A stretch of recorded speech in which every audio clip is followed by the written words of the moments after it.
Hey everyone, my name is Clover, and today we are going to go through the Season 9 Open Queue tier list. Now, apologies if I do sound a little bit nasally, that's because I'm dealing with a cold. It was a sore throat early on, and then it was a sinus thing before that, but yeah, anyways, that's how life goes. But just before we get started on the tier list, I do want to explain, or at least give some context into how this game mode really works. Because it is an Open Queue format, tanks are going to be the most dominant role by far, because of their defensive resources, their larger HP pools, and relatively similar DPS output as a lot of DPS. But there are three things that kind of even out the playing field. The first of which is that tanks in any non-role queue game mode, so you'll see this in arcade, deathmatch, mystery heroes, tanks will have 150 less HP. Now this disproportionately affects tanks because tanks with a lot of armor aren't going to be affected because it only affects the white HP. So a hero like Zarya, Queen, Sigma, who don't have any armor, are going to be a lot more poppable than before. The second thing is that globally, every hero has got more HP. Now for tanks, it really doesn't matter too much because they already have their armor cut by like a third. But for DPS and supports, it matters a lot because they're just more survivable and then overall become less of a target. The third thing is the damage passive, which incentivizes you playing DPS because they have more of a utility aspect to them, where if a DPS marks an enemy, that target will receive less healing for 2 seconds by 20%. I mean, those numbers could be changed, but they have more of a utility aspect, so yeah, you're more likely to play them. And we're finally moving on to the tier list, and we'll go rapid fire mode just to save as much time as possible. You'll kind of see why they're obsolete. Some of the heroes like Soldier, you might say, okay, damage pressure is pretty good, but what about the DPS passive? It really doesn't matter much. There's so many defenses in your face that the damage output is kind of meaningless if other tanks can achieve a similar amount of damage over time. Also, their defensive cooldowns are just better. Their ultimates are just better in most of these cases. So they're just going to be targets that the enemy team is going to go after. They have a clear goal when you pick them, so it's best not to pick these heroes. There are a couple surprises, like you might say, okay, how about Echo? Echo has a good ultimate, right? Or Junkrat, good ultimate, because the Tyrant can one-shot tanks. They aren't good in the neutral game without their ultimates. So you can build up their ultimate once every minute and a half, 2 minutes, right? In that time, you're going to just lose the neutral game. So just best not to pick them. You can win one fight here and there, but there are other tank ultimates that can also win fights. So it really doesn't matter. Pharah is the only surprise here, but that's just due to the fact of her rework where she plays a lot more like an Echo, closer to the ground, easier to try and catch as like a diva. The reason I had her higher before is because she could fly in the skybox, and as the enemy team was rotating, you could just throw down rockets at them, 120 damage rockets, and you would force out some key cooldowns or just basically pressure the enemy team until you built Barrage, which was a pretty good ultimate. But the fact that you're just easier to catch, your spam isn't as worthwhile because you're being forced out more. Yeah, she's just not good anymore. Now, there are two supports that I also put in D tier. That is going to be Mercy and Illari.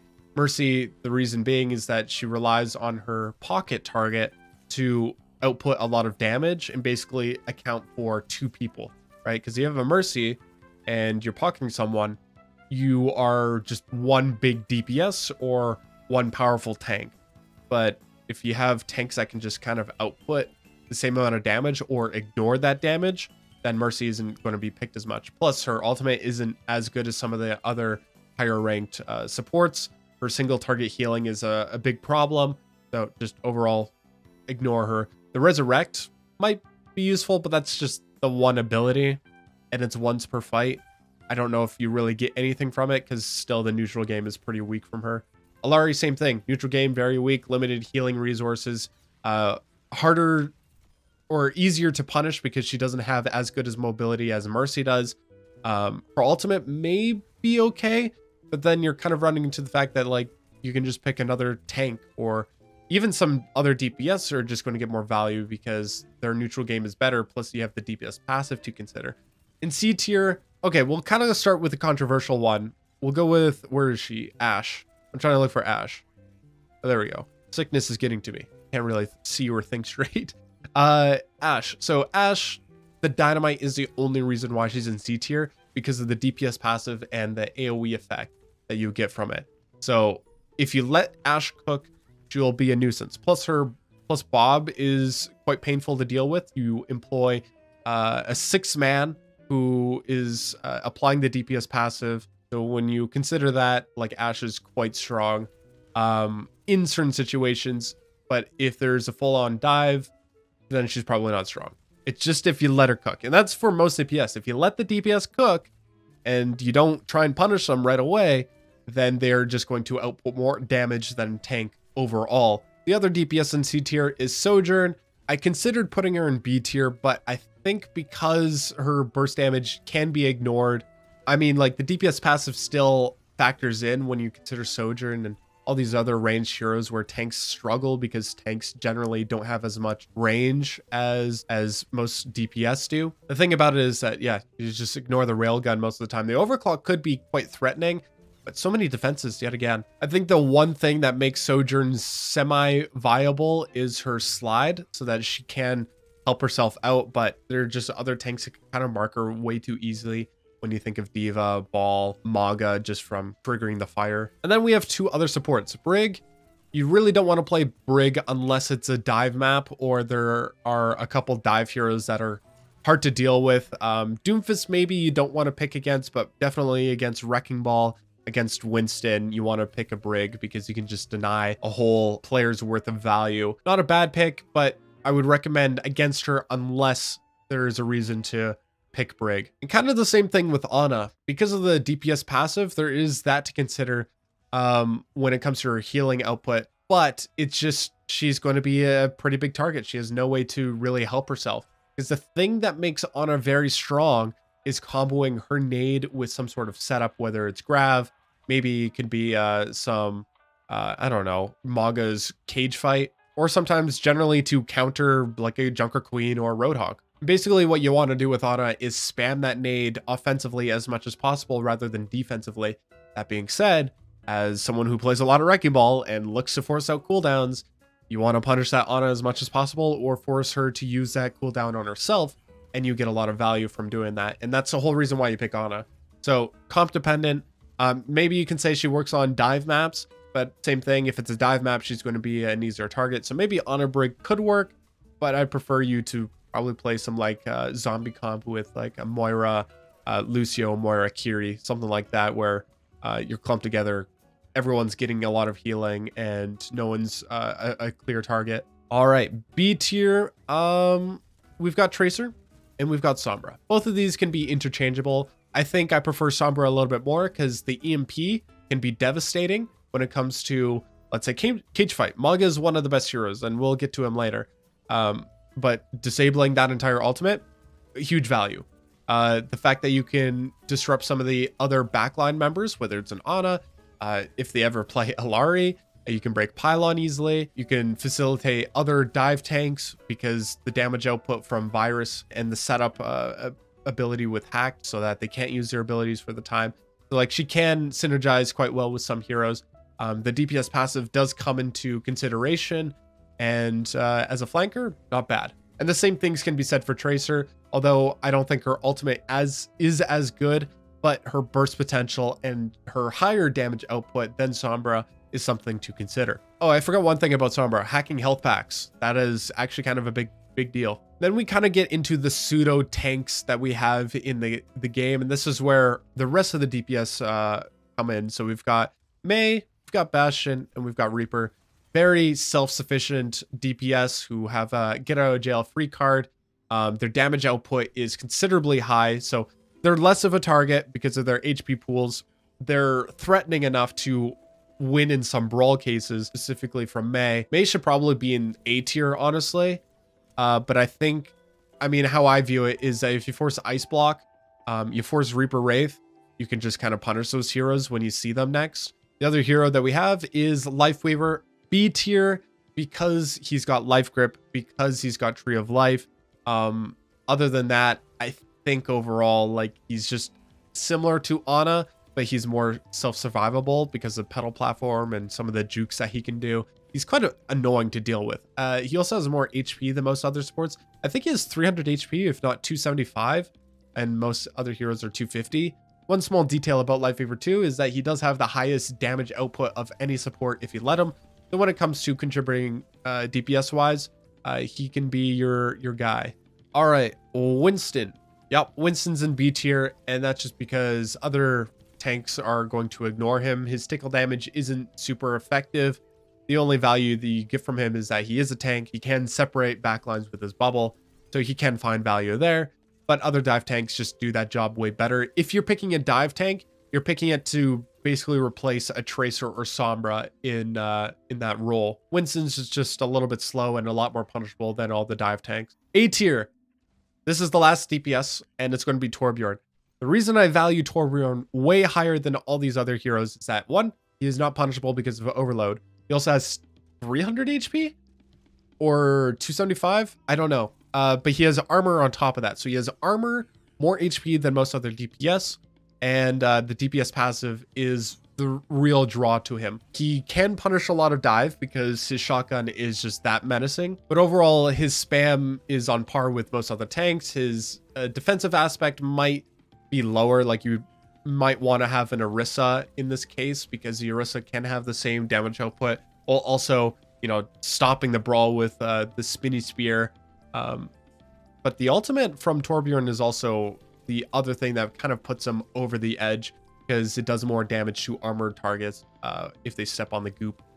And we've got these other, I guess what you can call sidekick tanks, that being Doomfist, Ramattra, Sigma, and Queen. Ramattra less so because his shield can act as a good front line, but I think because of his health decrease, he is a lot more punishable in Nemesis. His poke isn't that threatening, just because, you know, that's just how defenses work. His damage isn't that threatening. Whereas Doomfist, Sigma, and Queen will get considerable more damage.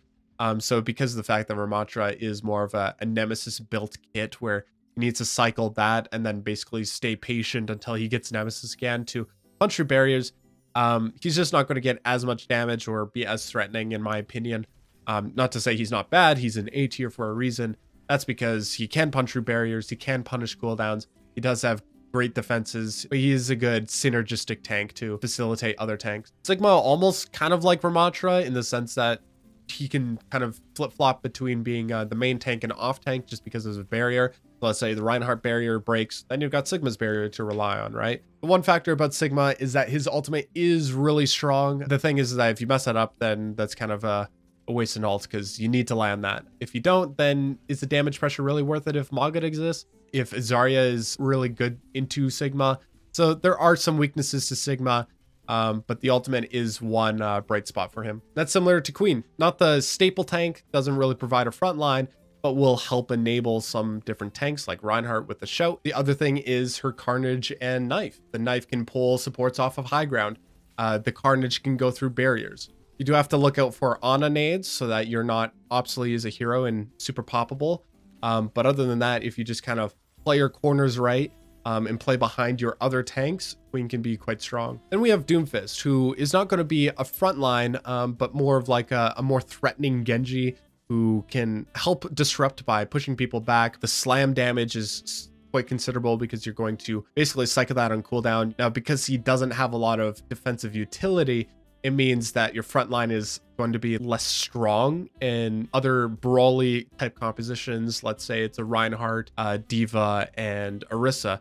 Those teams can kind of walk right through your enemy, your own team if you don't try and play a little bit of defense here and there. And when it comes to these higher tiers, I'm being a little bit nitpicky because they are already good heroes. I just have to distinguish who are the best from some of the better heroes, right? One way I'm doing that is with a tier break. Actually, I forgot one hero. That's going to be Kiriko. Kiriko is going to be in this second part of A tier.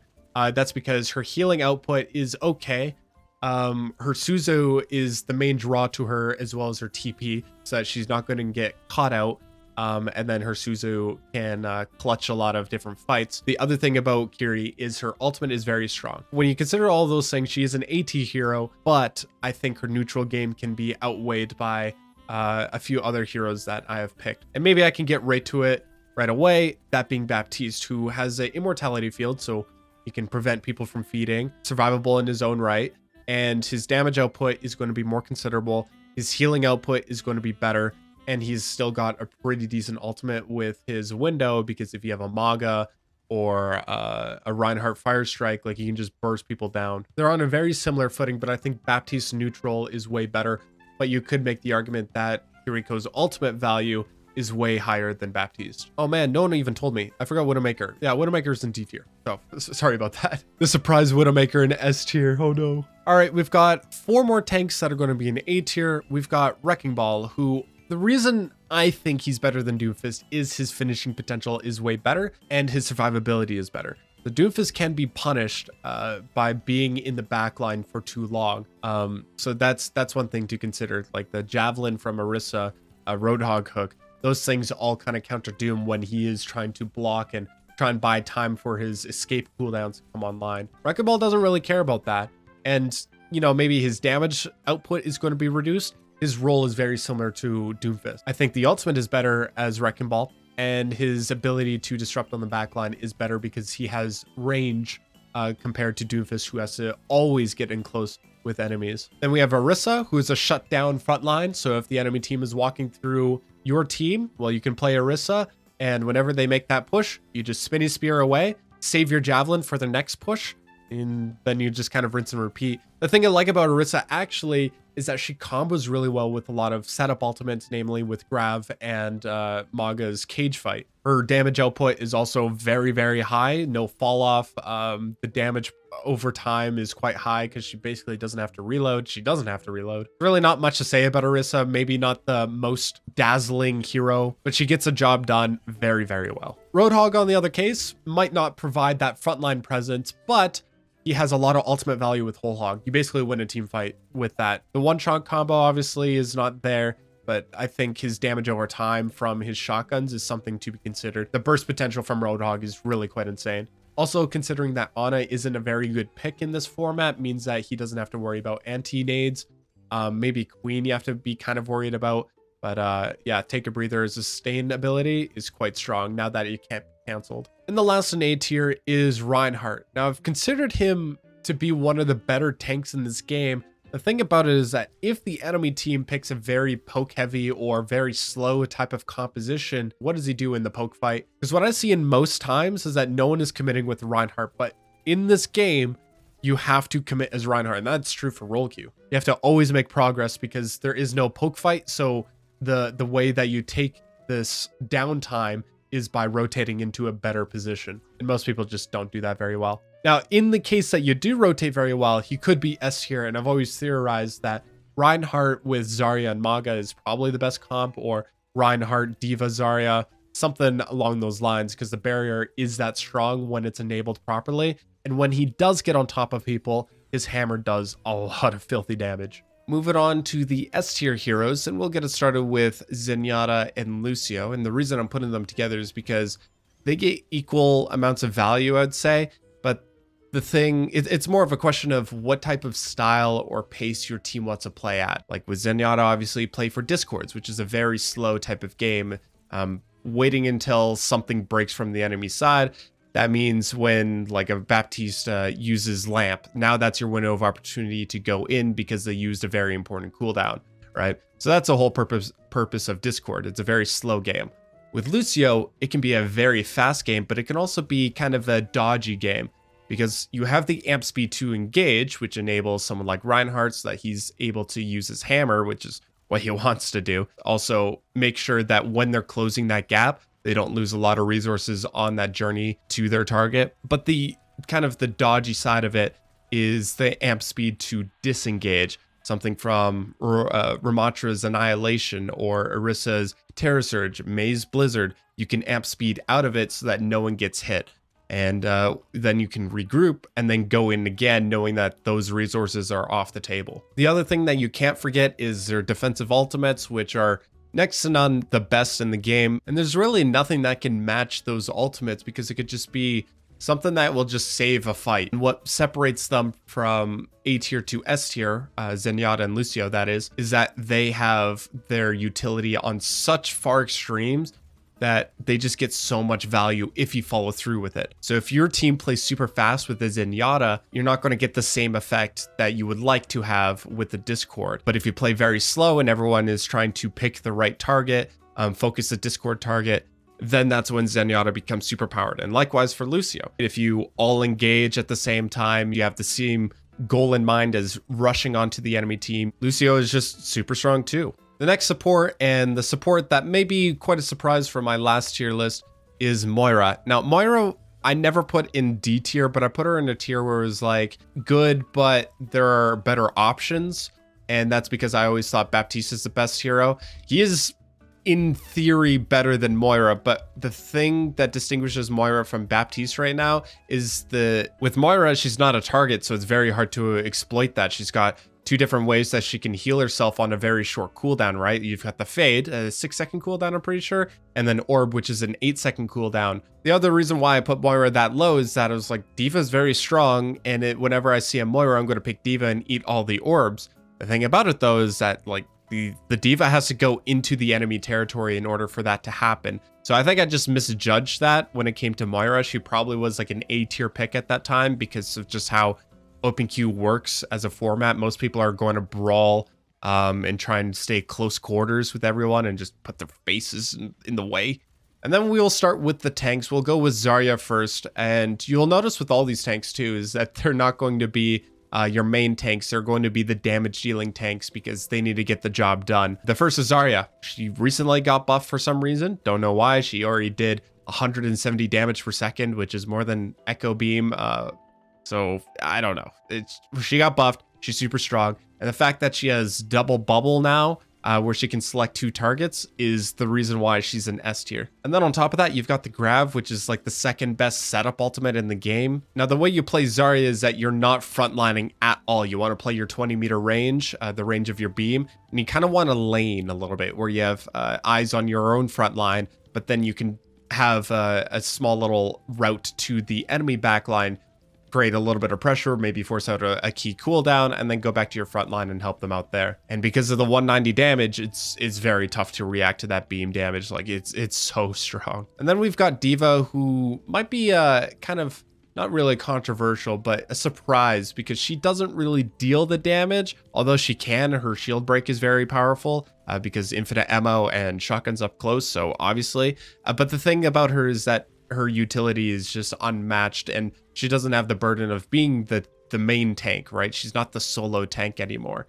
So she can go in, eat an orb, fly to high ground, cover a little bit of space, and then, oh, my team is getting dove, so let me try and defense matrix them. The defense matrix is now just super duper strong. When your team is about to die, like your Reinhardt shield broke, now you can defense matrix him for those few seconds until he finds cover. You can body block because she has, I think, like the second highest health pool in the game. I guess one way you can think about it is that D.Va's just a more flexible Orisa. And then by far the best tank right now, maybe not individually speaking, but in OpenQ, where he's got a whole host of different characters to help him do the tanking job, you've got Mauga. And Mauga, cage fight.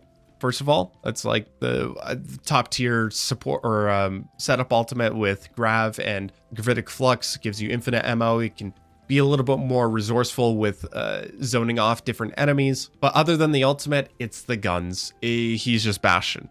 He's a very tough Bastion. There's nothing more to say. He got buffed recently too with the overhealth when he goes into Cardiac Overdrive. Cardiac Overdrive is one of the best abilities in the game. Because it'll grant everyone some sustain as they're fighting through, so it enables the brawl even more. He works in poke, he works in brawl. He's got great mobility to kind of work in dive, but in the sense that he can just go onto the enemy backline when he needs to. So despite him not having like a shield, he's one of the best tanks because of his offensive capabilities. He is one of the gatekeepers of many heroes like Echo, like Widowmaker. He will force a Ramattra to just hold block. He will mark Wrecking Ball so that his shield HP doesn't recharge for a time. He is just so annoying to deal with on every front, but that's kind of what makes the best hero is that they're annoying to deal with because their abilities are just overtuned. And that's it. That's all the heroes in the game currently for this tier list. More to come in the future, of course, for OpenQ and RollQ. alike. OpenQ is just a really fun game mode because it brings me back to the 66 days where you could play almost any hero. And in some ways, it's more of a macro style of the game where you don't play for such specific hero matchup stuff. You go for more, is my team brawl? Okay, we need to get in their face. How do we do that, right? Or our team is more dive. Okay, how do we move position to position and set up for the right attack? And that's something you don't really get in Role Queue because Role Queue is more about hero matchups and just winning your duel. But let me know what you guys think down in the comments below. And as always, I'll see you when I see you. Peace out.